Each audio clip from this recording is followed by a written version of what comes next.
창세기 14장 본문이 긴데요. 제가 한 절, 성도님들이 한 절, 교도하면서 본문 전체 한번 읽어보도록 하겠습니다. 발음이 잘 안 되실 수도 있으니까 그냥 넘어가시면 됩니다. 자, 1절부터 읽겠습니다. 당시에 시날 왕 아므라멜과 엘라살 왕 아리옥과 엘람 왕 그돌라오멜과 고임 왕 디달이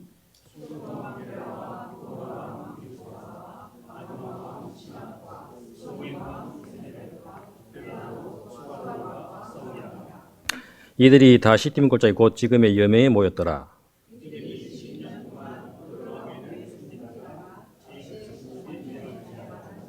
제14전에 그돌라오멜과 그와 동맹한 왕들이 나와서 아스드롯 가드라임에서 르바 족속을, 함에서 수수 족속을, 샤웨 기라타임에서 엠 족속을 치고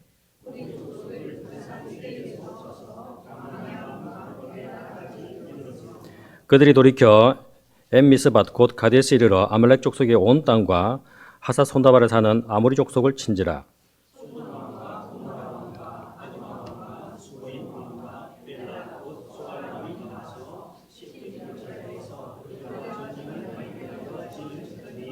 곧 그 다섯 왕이 엘람 왕 그돌라멜과 고임 왕 디달과 시날 왕 아므라멜과 엘라살 왕 아리옥과 네 왕과 교전하였더라.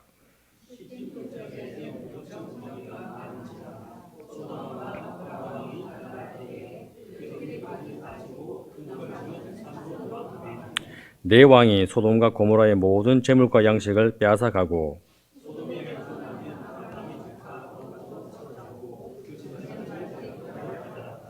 도망한 자가 와서 히브리 사람 아브라함에게 구하니 때에 아브라함이 아모리 족속 마므레의 상수리 숲을 근처에 거하였더라.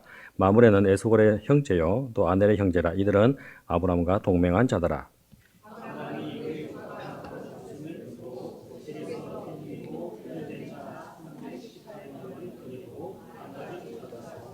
그 가신을 나누어 밤을 타서 그들을 쳐서 파하고 다메섹 좌편 호박까지 쫓아가서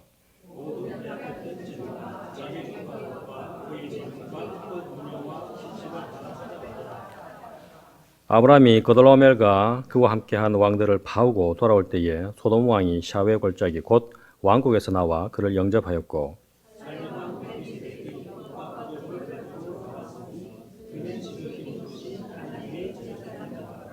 그가 아브라함에게 축복하여 가로되 천지의 주제시요 지극히 높으신 하나님이여 아브라함에게 복을 주옵소서.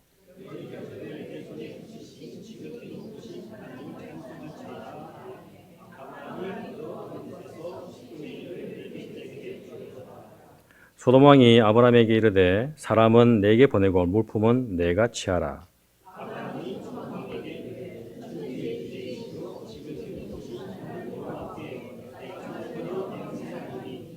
내 말이 내가 아브라함으로 취북해 하였다 할까요? 네게 속한 것은 무릇 한 실이나 신들매라도 내가 취하지 아니하리라.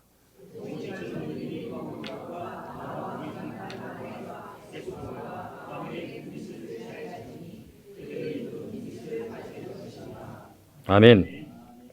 자, 오늘 주님의 날에 포항 성황교회에서 하나님의 말씀을 전할 수 있게 해주심에 존경하는 정야구 목사님과 그리고 당의원과 성도님들께 감사합니다.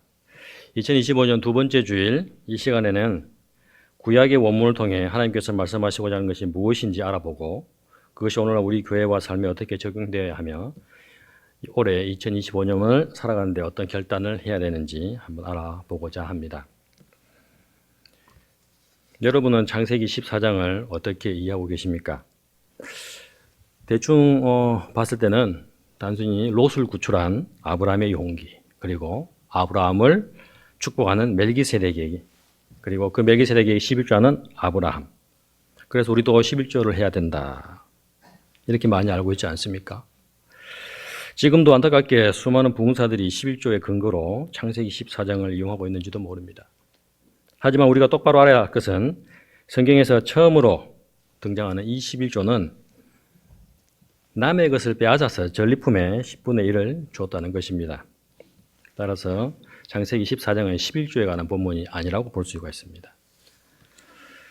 그리고 롯을 구출한 아브라함의 용기를 또 말하는 본문이 아니라고도 볼 수가 있습니다. 그리고 아브라함이 했던 이 11조가 오늘날 우리 교회에 또는 우리 한국 교회에 하나의 모델이 되는 것을 가르치는 본문이 아니라고도 할 수 있습니다. 자, 겉으로만 보이는 이러한 것들이 아닌 진짜 본문이 말하는 것이 무엇인지 본문의 깊이를 깊게 밝혀낼 때 한국교회에 미래가 있다고 저는 생각을 합니다. 그리고 그렇게 대학원에서 석사와 박사과정 학생들에게 그리고 해외 선교지 또 신학생들에게 그렇게 강의를 합니다. 그리고 그렇게 제가 또 살아갑니다. 지금도 잘하고 있지만 앞으로도 더욱 말씀에 굳건히 서서 우리 미래를 이끄는 포항 성안교회 성도님들이 되었으면 좋겠습니다. 자, 그렇다면 창세기 14장은 도대체 무엇을 말을 하고자 합니까요? 왜 우리가 이렇게 24절이나 되는 본문을 통째로 다 교독을 했을까요? 이 질문에 답을 하기 위해서는 창세기 14장이 자리한 성경에서의 위치를 아는 것이 중요합니다. 즉 창세기 14장은 앞에 13장 그리고 뒤에 15장과 무슨 관계가 있는가? 또는 창세기 14장은 창세기에서는 어떤 역할을 하는가? 나아가 구약 전체에서는 어떤 역할을 하는가? 더 나아가 신약 전체에서는 어떤 역할을 하는가? 이런 것들을 알아야 됩니다. 그런데 이러한 이런 것들을 알기 위한 작업을 보통 신학자들이나 교수들이 하는 것이라고 이렇게 아시기 쉬운데 그렇지 않습니다. 성도님 여러분들도 다 할 수 있습니다. 우리 이제 신학이라는 학문, 헬라어로는 이제 데올로기가 되는데요. 보통 신학을 우리가 뭐 신에 대한 학문이라고 알고 있지만은 헬라어 데올로기아는 데오 하나님, 로기아 말씀, 하나님 말씀을 듣는 것입니다. 그래서 창세기 1장을 펴면 하나님께서는 말씀하시는 분으로 기록을 하고 있는 것이죠. 따라서 신학은 하나님에 관한 것으로서 그분의 말씀을 듣고 그분의 말씀을 알고 체득하여 그 말씀을 내 삶의 지편과 융합시키는 삶임을 알 수가 있습니다. 이런 이유로 아까도 살펴보았듯이 하나님은 계속해서 말씀하시는 분으로 성경은 제시하고 있습니다.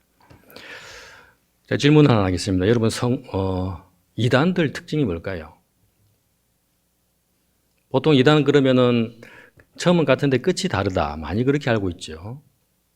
그래서 이단을 무찌르기 위해서 또는 이단을 퇴치하기 위해서 많은 분들이 말씀 공부를 하는데 이단들이 만들어 놓은 그 논리를 따라가면은 여러분들은 영락없이 그들에게 당하게 돼 있습니다. 이단은 대화를 하는 것이 아니고 꾸짖어야 됩니다. 왜냐하면 그들은 가짜이기 때문입니다. 모조품 주제에 진짜 행세를 하기 때문입니다. 그 중에서 제일 악독한 것이 자칭 재림예수로 하는 사람들이죠. 한국에 자칭 재림예수가 한 27명, 6명 있습니다. 그들이 왜 가짜입니까? 성경에 답이 있는데 우리 조금만 살펴보면 성경에 분명한 답이 있는데 그 답을 주의 깊게 안 보는 것 같아요. 여러분 자칭 재림 예수들 중에 히브리어 헬라어 하는 인간들 봤습니까? 한 명도 없습니다. 한국에 있는 재림 예수는 한국말 하고요. 중국이나 러시아 뭐 이런 데 있는 사람들 다 자기 모국어 말합니다. 우리가 다시 오시길 기대하는 고대하는 이 재림 예수님은 AD 1세기라는 시간과 AD 1세기의 팔레스타인이라는 지역에서 사셨던 분입니다. 그 지리적 정황, 시간적 정황, 역사적 정황에서 사셨던 분인데 이분이 사용하셨던 언어는 크게 4가지입니다. 뭐 이분뿐만 아니라 사도 바울도 그렇고 그 당시에 팔레스타인에 살았던 유대인들이 사용한 언어는 2개에서 4개를 사용했습니다. 그들의 일상 언어는 아람어입니다. 그들의 종교 언어는 히브리어입니다. 그들의 경제 언어는 헬라어입니다. 그들의 정치 언어는 라틴어입니다. 그래서 예수께서도 빌라도하고 대화할 때 라틴어로 대화를 했죠. 하지만 재림 예수들은 오직 한글만 할 줄 압니다. 오직 영어만 할 줄 압니다. 오직 중국어만 할 줄 압니다. 다시 오실 재림 예수님은 반드시 이 4가지 언어를 하는 분야에 되겠지요. 이렇게 답이 성경에 분명히 제시되고 있는데 이단들은 그런 것들을 다 무시하고 마치 자기들이 진짜인 것처럼 호도를 하고 있습니다. 그렇기 때문에 더더욱 종교개혁의 후예라고 자처하는 우리 개혁교회는 종교개혁의 양대 기능인 히브리어 본문과 헬라어 본문, 성경 본문에 더 침잠해야 됩니다. 그래서 오늘 제가 창세기 14장을 고른 이유도 여러분들에게 히브리어 성경 원문이 주는 재미를 그리고 그 맛을 좀 맛보아 드리기 위해서 준비했고 오후에도 동일하게 그렇게 진행이 될 것입니다. 많은 사람들이 이 시대는 말씀의 홍수의 시대라고 합니다. 홍수가 나면 천지사방에 물인데요. 그런데 정작 마실 물이 없습니다. 한국교회가 천지사방에 말씀의 홍수인데 정작 사람을 살리는, 공동체를 살리는, 지역을 살리는, 국가를 살리는 말씀이 희귀해진 시대입니다. 이는 시대를 반성하고 회개하며 오늘의 말씀을 전할까 합니다.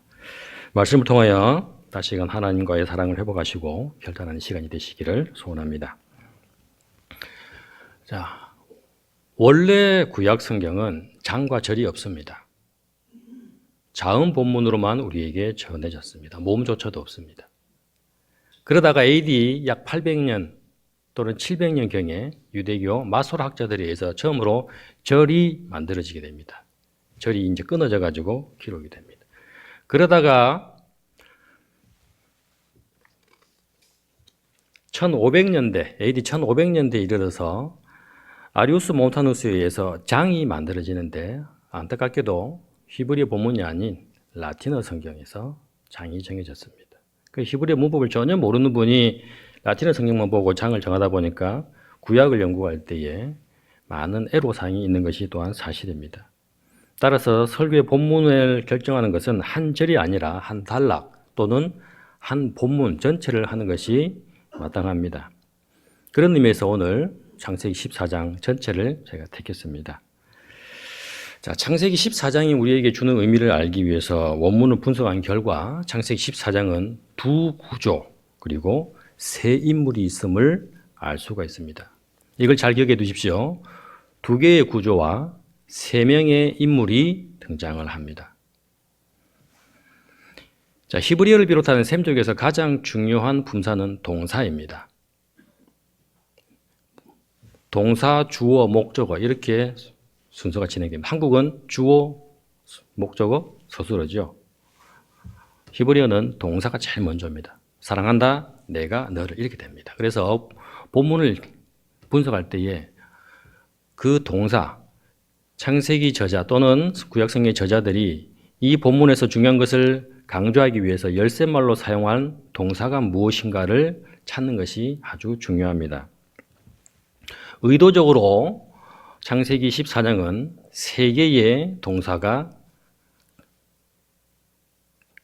강조가 되고 있습니다. 그것이 뭐냐면은 3절에 나옵니다.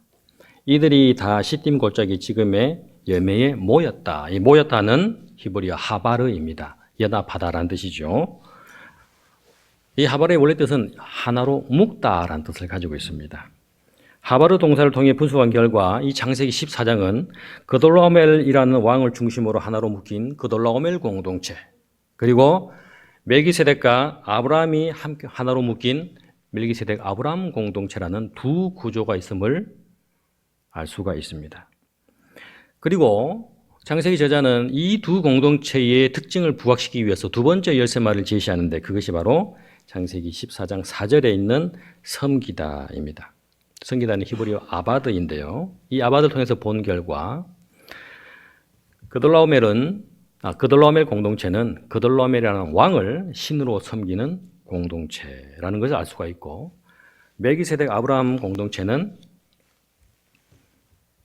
창조주를 섬기는 공동체라는 것을 알 수가 있습니다. 자, 그 결과 창세기 14장은 인간 왕을 신으로 섬기는 공동체와 창조주를 신으로 섬기는 공동체가 대조되는 본문이라고 볼 수가 있습니다. 자, 하지만 이것이 다가 아닙니다. 창세기 저자는 이 두 공동체 특징을 비교하기 위해서 세 번째 열쇠말을 제시합니다. 그것이 바로 4절에 있는 배반하다입니다. 마라드라는 뜻이 단어인데요. 이 배반하다, 반역하다라는 뜻은 하나로 묶인 것을 끊어버리다라는 뜻을 가지고 있습니다. 저자는 이 마라드 동사를 사용하여서 그돌라오멜 공동체의 특징을 여지없이 보여주고 있습니다. 창세기 저자가 그돌로메 공동체를 보여주기 위해서 이 마라드라는 동사를 사용했는데 이들의 그 진행 과정 보면은 12년 동안 그돌로메를 섬기고 13년째에 배반을 하고 14년째에 전쟁을 합니다. 여러분 왜 국가들의 연합에서 왕들의 연합에서 왜 배신을 하고 반역을 할까요? 고대나 지금이나 동일한 이유입니다. 바로 경제적 연합이 와해되었기 때문입니다. 이 경제적 목적이라는 것에서 조금이라도 벗어나면은 한으로 묶였던 그 끈이 스스로 파괴되는, 스스로 끊어버리는 결과가 되는 것이죠. 특히 이 본문에 사용된 마라드 배반하다라는 이 동사의 문법 형태를 보면은 수동형이 아니라 능동형입니다. 내가 끊어버렸다는 말입니다. 누군가 끊은 게 아니고 내가 그냥 스스로 끊어버렸다는 뜻입니다. 자기 기준에 맞지 않는다고, 자기 기분과 감정에 맞지 않는다고 자기 스스로 그 끈을 끊어버린 것입니다. 오직 가치 판단의 기준은 나이죠. 어떤 면에서 이 그돌로메 공동체는 내가 신이 되는 공동체라고 할 수가 있겠습니다. 그래서 내 기준에 충족되지 않을 때 가차없이 배신하고 배반한다는 것을 창세기 저자는 분명히 말하고 있습니다. 이 공동체의 특징이 뭔지 아십니까? 반역과 살인과 약탈과 방화입니다. 자, 그렇다면 이들이 어떤 이유로 인해서 그돌로메를 배반하고 서로 반역하는 사이가 되었을까요? 그것에 대해서 본문은 정확하게 말을 하고 있지 않습니다. 제시하고 있지 않습니다. 하지만 자세히 보면은 알 수가 있습니다. 바로 앞에 제가 언급했던 그 경제적 이유 때문인데요. 이 경제적 이유를 제시하는 이유는 바로 아브라함 멜기세덱 공동체 때문에 그렇습니다.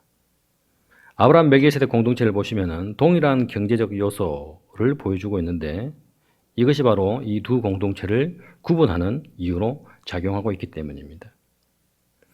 본문에는 정치적인 이유나 종교적인 이유 그리고 군사적인 이유는 모두 경제적인 이유로 통합되기 때문에 경제적인 이유가 바로 마라드, 배신한다는 것의 가장 큰 원인됨을 말하고 있습니다. 그 결과 이 그돌로메 공동체는 그돌로메를 신으로 섬기는 왕들 사이에 불공평한, 불공정한, 불법적인 분배가 이루어졌고 분배적 정의가 상실되었기 때문에 마라드, 즉 배신이 발생했다는 것을 알 수가 있습니다.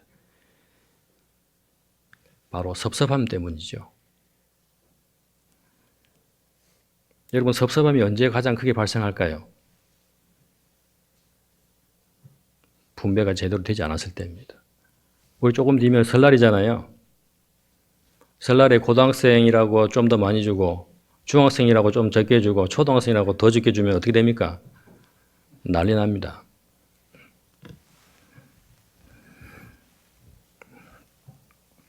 그래서 그들은 이러한 섭섭함이 쌓이고 쌓여서 13년째에 폭발을 한 것이지요. 이 경제적 이유를 단도직입적으로 말하면 바로 돈 때문에 그렇습니다. 따라서 이 그돌로멜 공동체는 그돌로멜을 신으로 섬기는 이 공동체는 궁극적으로 돈을 최고의 신으로 섬기는 공동체라고 볼 수가 있습니다. 그렇다면 멜기세덱 아브라함 공동체는 어떨까요? 이들 공동체에는 배신이라는 단어가 사용되지 않았습니다. 그것은 이 공동체 멤버들은 자신의 욕심을 위해 하나로 묶인 공동체가 아니라는 것을 보여줍니다. 자신의 욕심, 자신의 경제적 이익을 위해 하나로 묶인 공동체가 아니라는 것이죠. 그것을 어떻게 알 수 있을까요? 본문에 정확하게 제시되어 있습니다. 멜기세덱이 아브라함에게 축복하자 아브라함이 11조를 줍니다. 즉 재화를 줍니다. 돈을 줍니다. 왜 그랬을까요? 생명부재 두 사람이 만났는데 왜 갑자기 아브라함이 멜기세덱에게 돈을 줄까요? 돈을 줬다는 건 자기 마음을 준 것인데요. 보시면은 어떤 사건에 의해서 생명부지의 두 사람이 자신들의 하나된 정체성을 확인했기 때문입니다. 자, 우리가 외국에 나가서 한국 사람 만나면은 얼마나 반갑고 기쁩니까? 게다가 같은 고향 사람이면, 고향 인근의 사람이면 더 반갑고 기쁘죠. 제가 이렇게 모국어로 설교를 할 수 있어서 감사합니다. 제가 지금 말하는 이 모국어는 서울 경기도나 다른 지역에서는 사투리라고 하는데 저는 통일신라 시대의 표준어라고 계속 강조를 합니다.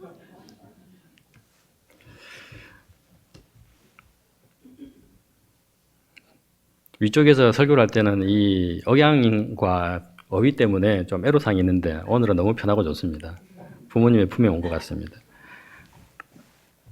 해외에서 이렇게 한국 사람을 만나도 너무 반갑고 좋은데 생명부지의 두 사람 멜기세덱과 아브라함이 전혀 의외의 장소에서 뜻밖의 장소에서 만났는데 어떠한 고백 때문에 너무너무 기분이 좋습니다. 그것은 바로 고대 세계에서 고대 근동의 세계에서 전혀 예기치 못했던 그 누구도 고백하지 않았던 고백을 엄두도 못 냈던 고백을 각각 서로에게 했기 때문입니다. 멜기세덱과 아브라함은 모두 자기 입을 통해서 나는 하늘과 땅의 주인을 믿는 사람이라고 고백을 하고 있습니다.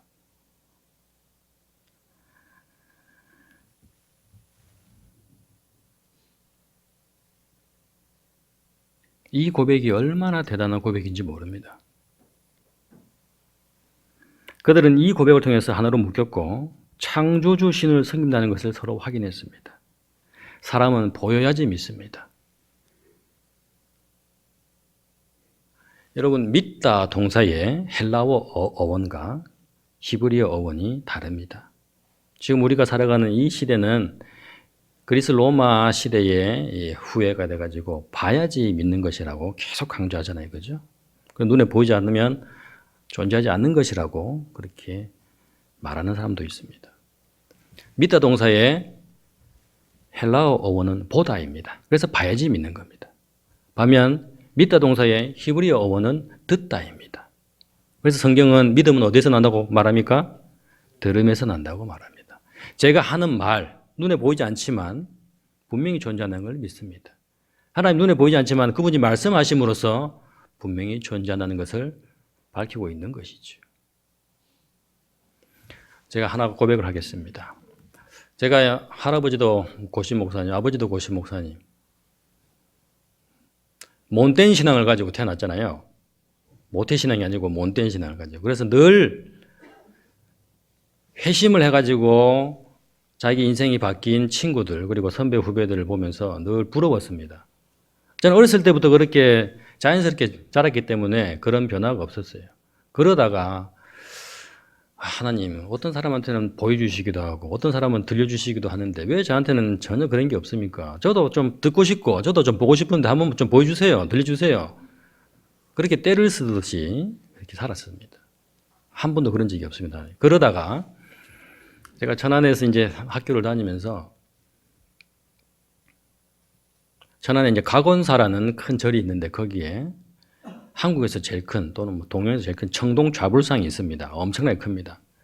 거기가 이제 산책 코스가 돼가지고 쭉 걷기도 하고 하는데 어느 날 거기에 이제 그냥 아무 생각 없이 걷고 있는데 그날이 저한테는 회심의 날이었고 인생이 바뀐 계기가 날입니다. 갑자기 까치가 그 좌불상의 머리에 앉아 날아왔어요. 왜 왔을까? 사람들 밑에서 탑돌이 하고 있고. 근데 갑자기 똥을 찍 싸더라고요. 그때 저는 막 엄청난 것을 깨달았습니다. 와, 바로 저거구나. 하나님이 형상이 없는 이유가 바로 저것이구나. 창조주가 만약에 형상이 세워졌는데 자기가 만든 피조물에게 똥세례를 받는다. 이것이 과연 창조주인가? 까치가 똥을 싸는데도 불구하고 아무것도 못하는 저 불상을 보면서 제가 불교를 비하는 건 아닌데 각종 우상 형태가 다 그렇다는 것을 말합니다. 결국 눈에 보이는 모든 것들이 뭐 성모 마리아 상이라든지 저 아르헨티나 뭐 브라질 가면 예수상 있잖아요. 그죠? 새들의 집단 공중 화장실이 되겠구나라는 생각을 하게 됐습니다. 그때 이후로 제 인생이 바뀌었습니다. 하나님, 절대 저한테 보여주지 마십시오. 무한하신 분이 유한한 제 눈에 들어온다는 것 자체가 당신의 무한하심을 포기하는 것으로 간주하겠습니다. 이렇게 바뀌었습니다. 그러고 보니까 구약에 한 번, 신약에 한 번 우상은 똥이다라고 말을 하더라고요. 북이스라엘의 여우가 바알 신전을 박살내고 거기를 무엇으로 만들었습니까? 변소로 만들었습니다. 신약에 보면 사도 바울이 자기가 알았던 그런 모든 유대교적 지식 뭘로 여긴다 그랬습니까? 한 단어로 말씀하십시오. 예, 똥으로 여긴다 그랬습니다.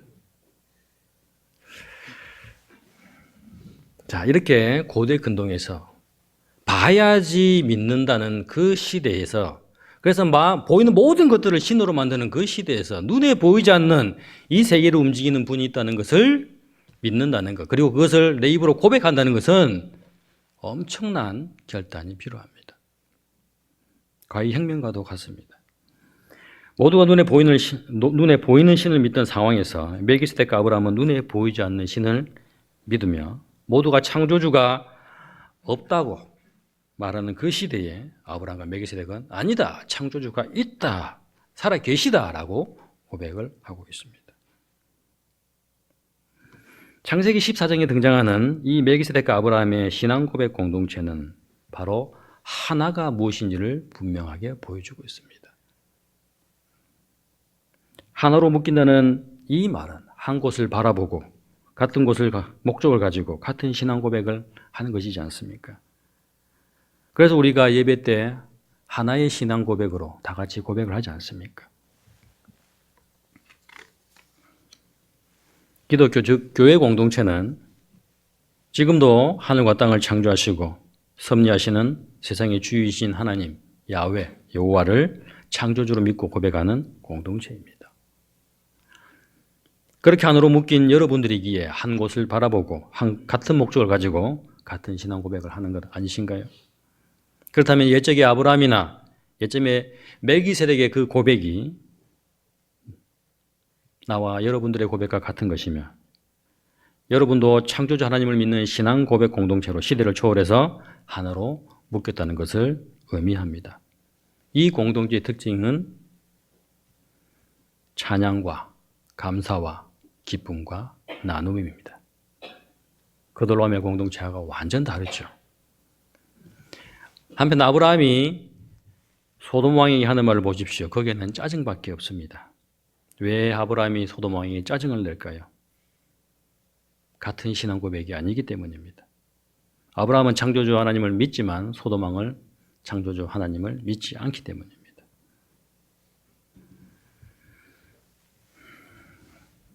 같은 신앙 고백 공동체 안에서 내 기준에 맞지 않는다고, 내 기분과 감정에 맞지 않는다고 그 끈을 스스로 끊어버리는 자가 아니라 성숙한 하나님의 자녀로서 그리스도인으로서 서로를 섬기고 예수님처럼 지체를 나무보다 존귀히 여기는 성숙한 신앙 공동체가 되는 것이 창세기 14장의 멜기세덱 아브라함 공동체가 현대 우리들에게 하고자 하는 말씀입니다. 자, 이렇게 창세기 기록자가 세심하게 의도한 세 개의 열쇠말을 역사적 배경과 함께 분석한 결과 창세기 14장은 과연 누가 진정한 신인가, 진짜 신은 누구인가를 선포하는 본문이라고 볼 수가 있습니다. 즉 창세기 14장은 고대 근동의 세계에서 흔히 발생했던 신관의 대결, 즉 신들의 전쟁을 보여주는 구도라고 볼 수 있습니다. 만몬신과 창조주 신의 대결이 되겠습니다. 특히 아브라함이 자신이 가지고 있는 이 경제적 요소를 멜기세덱에게 나누어 주는 이 행동이 시사하는 바가 엄청나게 큽니다. 왜냐하면 그돌람의 공동체에서 신으로 대접받던 이 경제적 가치가 돈이, 만몬이 아브라함 멜기세덱 공동체에서는 철저하게 물건으로 이용되기 때문입니다. 만몬을 경멸하는 가장 큰 방법은 만몬을 나누는 것이라고 합니다. 왜냐하면 돈이라는 것은 뭉치려는 습성이 있기 때문이죠. 자, 이렇게 돈에 대한 이해, 만몬에 대한 이해, 물질에 대한 이해를 가진 아브라함이기에 하나님께서는 아브라함에게 엄청난 말씀을 하십니다.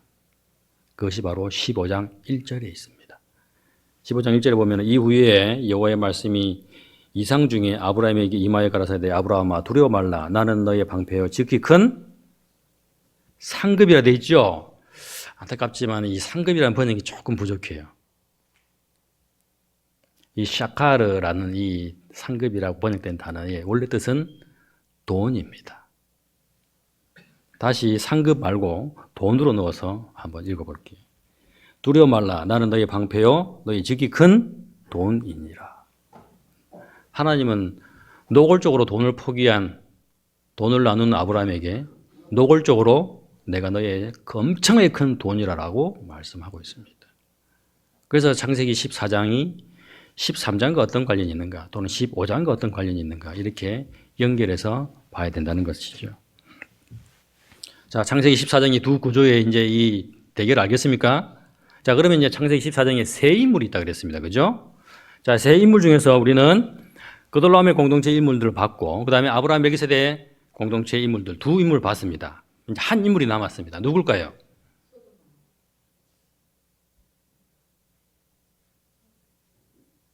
롯입니다. 롯입니다. 이 세 번째 인물은 창세기 14장의 두 공동체가 벌이는 신관의 대결이 얼마나 치열한 것인지, 그것이 삶에서 얼마나 힘든 것인지를 적나라하게 보여주고 있습니다. 왜냐하면 이 두 공동체 사이에서 오락가락하기 때문입니다.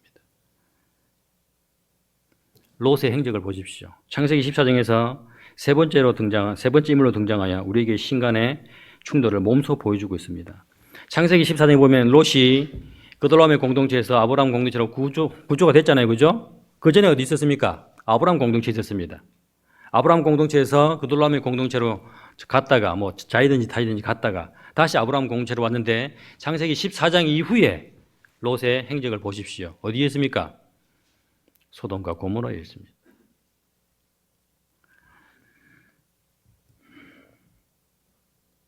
돈을 섬기는 공동체에서 창조주를 섬기는 공동체로 옮겨졌는데도 불구하고 다시 돈을 섬기는 공동체로 돌아갑니다. 여러분, 이 신관, 내가 가진 이 신앙의 대결은 고대나 지금이나 동일한 것 같습니다. 마태복음 6장 21절, 6장 24절, 누가복음, 사도행전 다 찾아보면은 다 이 말씀을 하고 있습니다. 내 보물 있는 것에 내 마음이 있다. 하나님과 재물을 겸하여 섬길 수 없다. 그런데 우리가 얼핏 이러한 재물과 돈과 관련된 본문이 신약에 많이 있다 그래가지고 신약에서 이 만몬에 대해서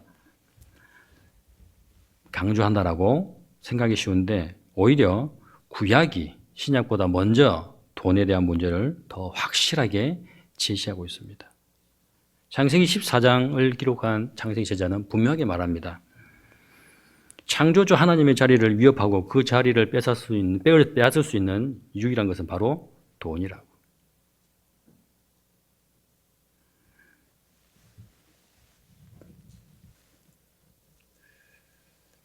자, 그렇다면 이제 이 창세기 14장이 구약 전체에서는 어떤 역할을 할까요?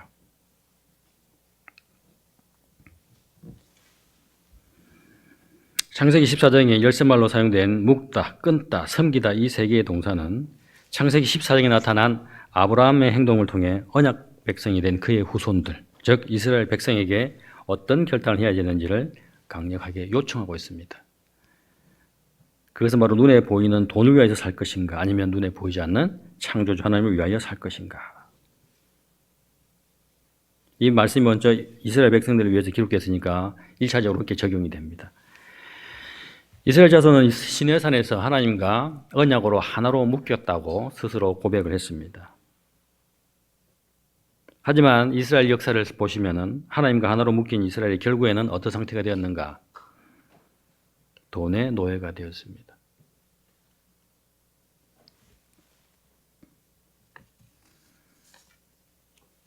제2차 바벨론 포로로 바벨론에 잡혀갔던 에스겔 선지자가 자신의 선지서에서 이런 말을 했습니다. 이스라엘과 유다를 향해서 배반하는 자들아. 거기에 사용된 이 배반이라는 단어가 바로 창세기 14장에 사용된 마라드 동사입니다. 즉 이스라엘과 유다가 스스로 하나님과의 언약 관계를 끊어버렸다라는 말이죠.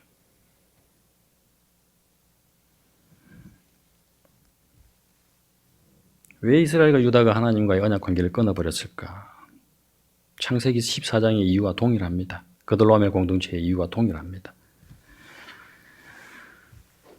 많은 분들이 이스라엘이 망한 이유, 유다가 망한 이유가 우상 숭배 때문이라고 말씀합니다. 물론 맞는 말씀입니다. 왜냐하면 이스라엘의 국교가 야훼 종교, 여호와 종교이기 때문에 다른 종교나 다른 신들을 섬기면 망하게 돼 있죠. 하지만 우상 숭배의 본질이 무엇인지에 대해서는 제대로 제시하지 못하더라고요. 열왕기를 보시면은 열왕기 저자가 유다 왕들을 평가하는 기준 중에 여호와께 정직히 행하였으나 산당은 패하지 않았더라 이렇게 제시합니다. 어떻게 하나님께 정직히 행할 수 있는데 산당을 패하지는 못하는가? 좀 모순이 되지요. 도대체 산당이 무엇이길래 유다 왕들은 패하지를 못할까? 여러분은 산당을 무엇으로 알고 있습니까? 오늘 우리 찬양대 유일한 이 청일점. 예, 산당을 어떻게 알고 계십니까? 제사. 제가 열왕기를 전공하면서 이 산당에 대해서 산당의 이 속사를 알고 나서 정말 깜짝 놀랐습니다. 사사기 사무엘서를 보시면은 산당이 등장을 합니다. 이스라엘 자손들이 가나안 땅에 들어왔을 때 이미 산당이 있었어요. 그죠? 그 산당에 대해서는 하나님이 뭐라 하지 않습니다. 그 이스라엘 자손들이 산당에 가서 예배 드려도 뭐라 하지 않아요. 그러다가 갑자기 어느 한 기준부터 이 산당이 부정적으로 평가가 됩니다. 그때가 언제일까요? 바로 솔로몬 때입니다. 이스라엘에 간헐적으로 산재되어 있던 이 산당이 솔로몬 때에 이르러서 갑자기 폭발적으로 증가합니다. 비약적으로 증가합니다. 열왕기 저자는 솔로몬이 자기의 아내들을 위하여서 산당을 세웠다고 말합니다. 최소 700개, 최대 1000개입니다. 자, 그러면은 이 산당을 건설하는, 짓는 돈은 어디에서 제공합니까? 누가 제공합니까? 왕실에서 제공합니다. 따라서 왕실에서 제공되는, 왕실 돈으로 건축되는 모든 산당에서 발생하는 종교세는 어디로 다 들어올까요? 어디로 들어올까요? 왕실로 들어옵니다. 예루살렘에 성전이, 하나님의 성전이 하나 있습니다. 솔로몬이가 지은 산당이 1000개가 있습니다. 하나님의 성전에서 들어오는 종교 세금하고 산당 1000개에서 들어오는 종교 세금하고 비교가 될까요? 안 됩니다. 그래서 산당을 포기 못하는 거예요. 하나님께 정직하게 행할 수는 있으나 산당을 포기 못하는 이유가 바로 돈 때문입니다. 이걸 사회적인 용어로 블랙머니라고 합니다. 미가서를 보시면은 이사야와 동시대에 활동했던 이 미가, 이사야는 이제 공중선제로서 예루살렘이라는 큰 도시에서 했고 미가는 시골에서 사역을 하셨죠. 이 미가께서 그 당시 유다 사회를 진단한 평가를 보면은 우두머리고 선지자고 재판이고 전부 다 삭슬 위하여 돈을 위해서 뇌물을 받고 재판을 하고 설교를 하고 복을 빈다라고 말을 하고 있습니다.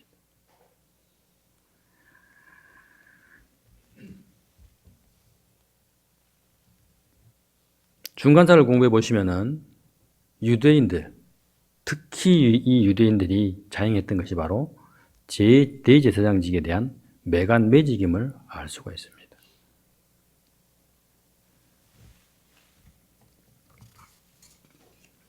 미가서 3장 1절을 이렇게 돼 있죠. 그곳의 왕들은 뇌물을 위하여 재판을 하고 그곳의 제사장들은 삭슬을 위하여 가르치며 그곳의 선지자들은 돈을 위하여 점치면서 오히려 여호와께 의지하며 여호와께서 우리 가운데 계시지 아니하냐 악이 우리에게 오지 않을 것이다.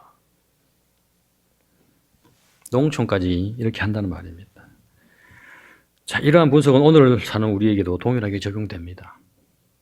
집사, 권사, 목사, 장로 섬겨야 되는 직분의 자리이지 돈을 위한 생계수단의 자리가 되어서는 안 됩니다. 이스라엘에서 왕은, 선지자는, 제사장은 섬기는 직분의 자리입니다. 위로는 하나님을 섬기고 아래로는 백성을 섬기는 자리여야 됩니다. 하지만 다른 나라에서는 그 자리를 다 돈을 주고 샀지요. 내가 반역을 해가지고 후퇴들을 일으켜가지고 왕이 되기만 하면 내가 뿌렸던 돈보다 더 많이 벌 수 있으니까. 내가 의용 제사장이 되고 의용 선지자가 되면은 또 엄청난 돈을 벌 수 있으니까 그렇게 다 매가매지겠습니다. 하지만 이스라엘은 그러면 안 됐다는 것이죠. 근데 안타깝게도 이스라엘이 그렇게 변질되어가는 모습을 구약 성경은 정확하게 기록하고 있습니다. 자, 이렇게 돈을 섬기는 삶을 살게 되면 결국 어떻게 되는지 아십니까? 천국마저도 돈의 가치로 환산됩니다. 우리 주위에 소위 천국 갔다 왔다고 주장하는 인간들이 많이 있습니다. 그 인간들의 말을 들어보면은 어떤 사람의 집은 수정집, 어떤 사람의 집은 뭐 개털집 이런 말을 하더라고요. 단언컨대 그들은 가짜입니다. 왜 가짜인가? 성경적인 이유는 이사야도 그러고 바울도 그러고 하나님을 뵌 즉시 자기가 죄인임을 깨닫고 오히려 말을 아꼈어요. 그런데 이들은 자기들의 죄인이라는 것을 부하기보다는 거기에 있는 온갖 경제적인 가치로 부각되는 재화에 대해서만 말을 하고 있습니다. 그러면서 당신의 집이 수정집이 되기를 원합니까? 개틀집이 되기를 원합니까? 여러분, 우리가 천국에 가게 될 때는 영화로운 몸이 돼가지고 죄가 없는 상태가 되지요. 욕심은 죄의 결과 아닙니까? 천국에 있는 수정집을 보면서 나도 저 집에 살고 싶다. 내 집은 개털이네. 이렇게 비교하는 그 순간 그게 천국이 되겠습니까? 지옥이죠. 죄가 없는 상태에서 비교를 안 하는 상태가 되는데 오히려 천국 갔다 왔다고 간증하는 사람들의 말을 들어보면은 여전히 돈의 위력이, 돈의 횡포가 있는 곳 같습니다. 그런 곳이 천국이라면 저는 가기 싫습니다. 지금 이 지상에서 사는 것도 힘들어 죽겠는데 거기 가가지고도 그렇게 비교당하면서 살기 싫습니다. 창세기 2장을 보시면은 에덴 동산에 각종 보석과 금들이 많다고 말합니다. 하지만 아담이 그것들을 보면서 욕심을 내었습니까?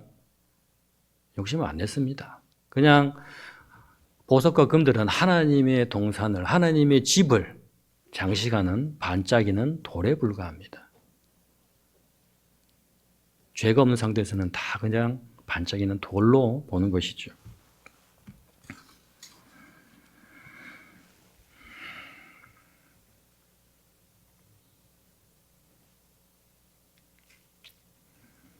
예수님께서 공생애를 시작하기 전에 사단에게 3가지 시험을 받았는데 3번째 시험이 바로 이 돈에 대한 시험입니다. 사단이 예수님에게 이 세상의 온갖 부귀영화, 즉 돈의 힘을 보여주면서 나한테 절만하면 내가 다 주겠다. 예수님 바로 이 돈의 유혹을 물리치셨죠. 예수께서 보여주신 방법을 우리가 본받아야 됩니다. 꾸짖고 물리쳐야 됩니다. 자, 그것은 창조주 하나님을 지속적으로 알게 하는 것이 바로 성경이라는 것을 또한 동시에 보여줍니다. 이스라엘과 유다가 이렇게 창조주 하나님이 어떤 분인가에 대한 지속적인 공부, 지속적인 연구에 게으른 결과 그 자리를 돈이 주는 달콤함과 편리함으로 대체해 버렸다는 사실을 예수님께서 친히 모범으로 보여주면서 영적 이스라엘은 어떻게 살아야 되는가를 가르치고 계십니다. 자, 말씀을 맺도록 하겠습니다. 결론적으로 오늘 우리가 읽은 창세기 14장은 각각의 신을 섬기는 공동체의 모습을 통해서 나와 여러분에게, 우리에게 어떤 신을 섬길 것인지를 결정하라고 결단하는 본문이 되겠습니다. 돈을 신으로 섬기는 공동체의 일원이 될 것인가? 아니면 진짜 창조주를 섬기는 공동체의 일원이 될 것인가? 아니면 그 둘 사이를 오락가락하는 인물이 될 것인가? 어떤 삶을 살 것인가 결단하는 것을 요구하고 있습니다. 결국 창세기 14장은 성도 여러분들에게 묻습니다. 지금 내가 서 있는 곳은 어디인가? 그돌라오멜 공동체인가? 아브라함 멜기세덱 공동체인가? 아니면 어중간한 롯의 자리인가?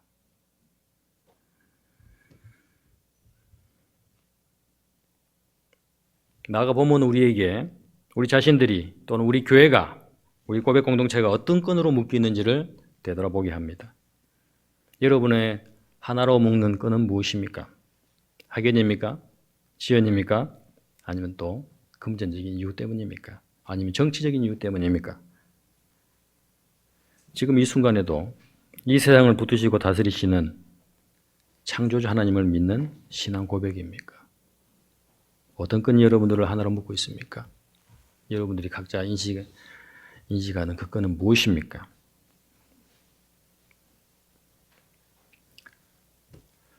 여러분이 우리를 하나로 묶는 끈이 무엇이냐를 인지하느냐에 따라서, 어떻게 인식하느냐에 따라서 우리의 미래, 우리 공동체의 미래, 포항 성안교회의 미래가 결정될 것입니다.